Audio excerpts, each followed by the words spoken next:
marcher, j'adorais ça. Et c'est devenu mon plus gros défi.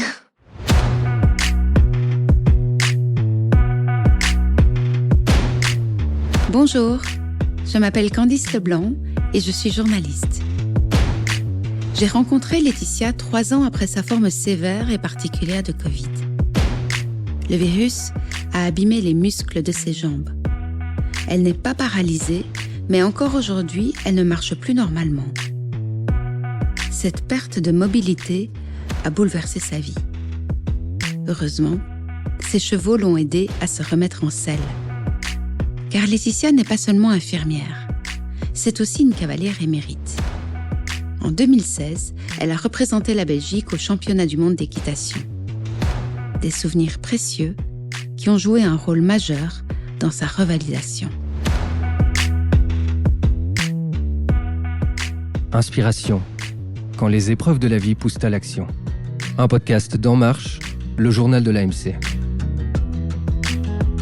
J'ai commencé l'équitation à 9 ans, donc ça fera 30 ans cet été. Donc j'ai découvert le trek quand j'ai eu mon premier cheval, donc vers 2008, j'ai fait mon premier trek. Alors le trek, c'est une discipline qui est pas très connue. Il y a 3 épreuves principales. La principale épreuve, c'est une épreuve d'orientation. On doit recopier une carte, un tracé sur une carte, et on part avec des vitesses imposées. Il y a des points de contrôle. Tout ça se fait idéalement dans un temps imparti, vu qu'on a des vitesses imposées. Ensuite, on a le lendemain une épreuve de maîtrise des allures, qui est plus une épreuve de dressage, et on a aussi une épreuve en terrain varié, qui est un peu un genre de mix de tout ce qu'on peut retrouver si on était en randonnée avec son cheval. La discipline me convenait bien parce qu'on est longtemps à cheval, on est dehors, et puis le fait que je vois que j'accroche bien, mon cheval accrochait bien aussi, c'est motivant. Donc on a fait 3 concours cette année-là. Et puis chaque année, on a monté de niveau en fait. On a continué les concours pendant quelques années comme ça. J'ai commencé à travailler l'année où j'ai commencé le trek. J'ai fait un stage à Epicura Hâte aux urgences et je m'étais bien plu. J'avais visiblement convenu et j'ai postulé là-bas et tout de suite j'ai été prise aux urgences d'Hâte. En mars 2020, il y a eu un petit virus qui s'est invité un peu partout, entre autres au travail et puis entre autres chez moi. Au début, j'ai eu un rhume. J'ai une bonne santé en général, je suis jamais malade et donc là, j'ai eu un rhume. J'ai été écartée 2 semaines. Au départ, mon rhume en 2-3 jours s'est amélioré, mon état s'est amélioré. Ensuite, l'état grippal, on va dire vraiment, était presque passé. Par contre, il a commencé à avoir une fatigue écrasante. Enfin, le mot fatigue n'est pas suffisant, mais chaque jour, c'était pire en pire. Je n'étais pas vraiment inquiète dans le sens où j'ai aucun facteur de risque, donc je m'étais dit, il faut juste que ça passe, je suis bien ramassée, tout compte fait, les 2 semaines seront nécessaires. Et puis, il y a un soir où, juste en soupant, j'ai dû reprendre mon souffle. Le lendemain, je devais rentrer du foin, donc faire des efforts quand même physiques. J'ai fait ça toute seule et je respirais de plus en plus vite. Au moindre effort, je devais respirer très très vite pour tenir l'effort, quoi. Mais quand je me reposais, après, ça passait. Et par contre, le dimanche soir, par exemple, juste manger et puis ranger la cuisine, je respirais super vite à une fréquence beaucoup trop élevée pour quelqu'un dans mon état normalement. Donc, j'étais en contact avec un médecin des urgences de chez nous qui prenait de mes nouvelles régulièrement et qui me disait d'aller aux urgences. Je dis, mais non, ça va aller, je vais me remettre dans le canapé et puis ça ira. Elle m'a dit, si ça va pas mieux demain, tu me promets de venir. Je dis, ok. Alors, le lundi, j'étais déjà beaucoup plus rapide encore que la veille. Et là, je me suis remise dans le canapé en me disant, ça va ralentir. Et là, ça ralentissait plus. Donc, j'ai attendu une demi-heure, 1 heure, 1 heure et demie. Ça ralentissait pas. Je me suis dit, y a rien à faire. J'ai promis que j'irais si ça n'allait pas mieux. Et ça va clairement pas mieux. Donc, j'ai juste pris mon badge, en fait, et mon portefeuille et mon GSM. Et je suis partie aux urgences. En me disant, c'est juste histoire de faire un check-up, de s'assurer que tout va bien. Et puis, je rentre le jour même, quoi. Et je suis pas rentrée le jour même. Donc voilà, ils m'ont gardée hospitalisée en service Covid. J'avais fait ce qu'on appelle une tempête cytokinique dans les Covid classiques. Au 10e jour, tout s'emballe, le système immunitaire s'emballe et bon voilà. Donc je suis restée avec un petit peu d'oxygène pendant 1 semaine. Alors la fatigue que je trouvais déjà écrasante à la maison, c'était rien du tout en fait. Je dormais environ 20 heures sur 24, je pense. Lire un article de magazine télé, c'était impossible. Je m'endormais tout de suite. Mon téléphone, c'était à 2 mains pour faire un message, parce que une main, c'était trop lourd. Donc j'étais vraiment crevée, quoi. Et puis petit à petit, j'ai commencé à retrouver un peu plus d'éveil, on va dire. Je me dormais moins, mes bras, j'arrivais un peu plus à être tonique, quoi. Mais marcher, c'était porter mon poids, c'était un marathon, quoi. C'était une épreuve olympique. Donc aller juste aux toilettes, faire 3 mètres, c'était le plus que je pouvais faire. C'était vraiment toute seule, c'était impossible de sortir de ma chambre. Avant, je marchais entre 25 et 35 km toutes les semaines pour le plaisir, avec les chiens. Plus, je m'occupais de mes chevaux toute seule. J'avais mes chevaux dans une prairie, je faisais tout toute seule, plus le travail. Dans un service d'urgence, sur 12 heures, parfois, on peut atteindre les 10 km. Donc ouais, avant, je marchais, j'adorais ça. Et c'est devenu mon plus gros défi. Et qu'est-ce que vous ressentiez dans vos jambes? Plus de force. Vraiment plus de force. Si vous avez déjà fait une hypoglycémie, c'est une hypoglycémie énorme. Les jambes qui tremblent au moindre effort, on a l'impression qu'on sait plus se porter, et alors j'avais l'impression qu'au niveau de mon bassin, on avait desserré tous les boulons. Il n'y avait plus rien qui tenait. J'avais l'impression d'être sur...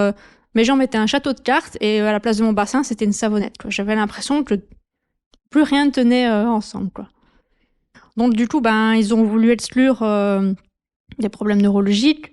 Donc on m'a transféré en neurologie pour faire des examens neurologiques, tout un bilan, quoi, en fait, qui est revenu relativement normal.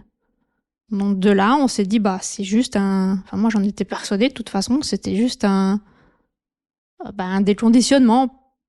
Ça faisait 1 semaine que j'étais dans un lit en train de dormir, donc pour moi c'était normal que je sois fatiguée, et puis j'allais me retaper à mon aise, quoi. Donc je suis restée là en neurologie, mais comme ça il n'y avait pas d'amélioration, ils ont décidé de me transférer en revalidation pour faire plus de rééducation.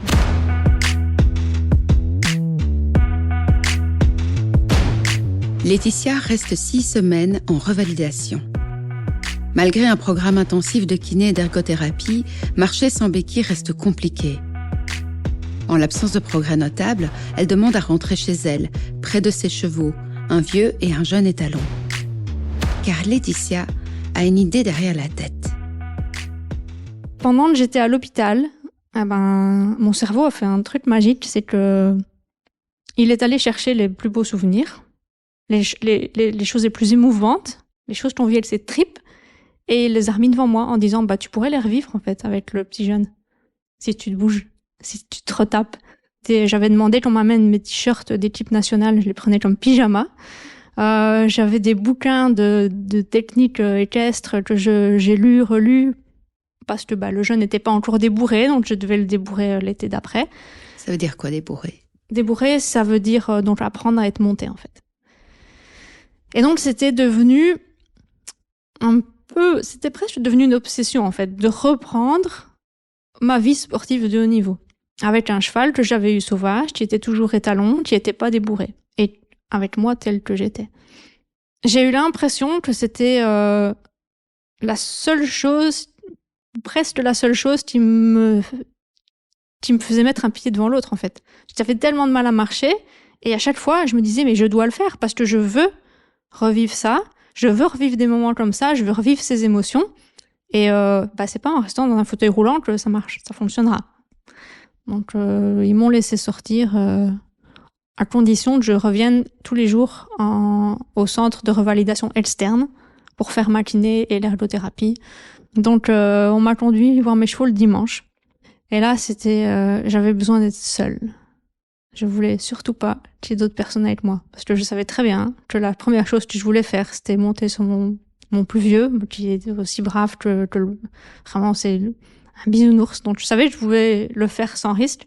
Je l'ai mis il y avait un banc contre un mur, donc je l'ai mis le long du banc. Je me suis assise sur le banc, j'ai lâché les béquilles. Avec mes bras, je me suis hissée pour m'asseoir sur le dossier du banc, avec les pieds sur l'assise du banc. Et puis en me tenant à lui, je me suis mis debout. Et puis je me suis mis, il est petit, hein, c'est un grand poney. Je me suis plus ou moins laissé tomber sur son dos. Et donc je me suis retrouvée à cheval. Et là, je me suis rendu compte que j'avais encore une fois tout perdu parce que donc ça faisait vraiment longtemps que je montais à cheval. À ce moment-là, ça faisait 27 ans. Et donc, c'était quelque chose que je faisais sans réfléchir. Et là, quand je l'ai mis au pas, je me suis dit, waouh, j'ai vraiment tout perdu. J'étais retournée 27 ans en arrière, quoi. J'ai dû me tenir. Vraiment, à nouveau, ce problème de bassin qui est comme une savonnette et qui a plus de tonus. Et donc, tenir sur mon cheval, c'était super compliqué. Et pourtant, il est vraiment brave. Donc, pendant des semaines, je n'ai fait que des allers-retours dans la cour. Pendant des semaines et des semaines, tous les jours, ou presque, pour retrouver les sensations que mon corps avait connues pendant des années. Ça m'a vraiment recentré. Et moralement, je me suis rendu compte que quand j'allais aux chevaux, j'étais plus malade. Je pensais plus alors malade, c'est un mot que j'aime pas trop, mais je pensais plus à mes déficits. Ah oui, j'y allais avec mes béquilles ou avec mes orthèses, mais j'étais là pour lui, pour travailler avec lui, pour interagir avec lui, et je ne pensais plus à mes déficits. Je faisais attention parce que je savais que j'avais des déficits, je les sentais encore, mais dans ma tête, ils prenaient plus aucune place. J'étais avec les chevaux, et je faisais ce que j'avais à faire avec les chevaux. Et je pensais pas que le lendemain, je devais aller en kiné, ou que j'avais un rendez-vous médical, ou que sais-je, non. J'étais avec les chevaux, je faisais mon boulot de cavalière. Et ça, c'est gay, parce que on sait qu'on prend la voiture et qu'on va là-bas, c'est comme si on allait guérir pendant quelques heures, quoi. Et pareil, quand j'ai commencé à remonter et que ça commençait à aller un peu mieux, je suis repartie promener, c'est les seuls moments de la journée où je me déplaçais sans sentir les déficits. Parce que j'étais juste au pas. Donc là, je faisais mes petites balades au pas, donc le pas me fatiguait pas trop, et j'avançais à la même allure qu'avant, quand j'étais à cheval. Et ça, c'était mon meilleur médicament. J'ai jamais vu de psy, mais ceux-là, ils ont joué le rôle, hein. Ça, c'est certain.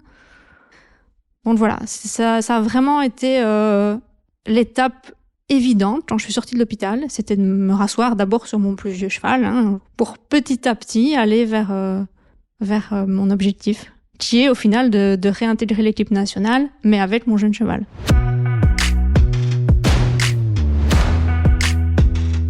À côté de ses ambitions sportives, Laetitia souhaite aussi reprendre son travail aux urgences. Mais l'infirmière a changé.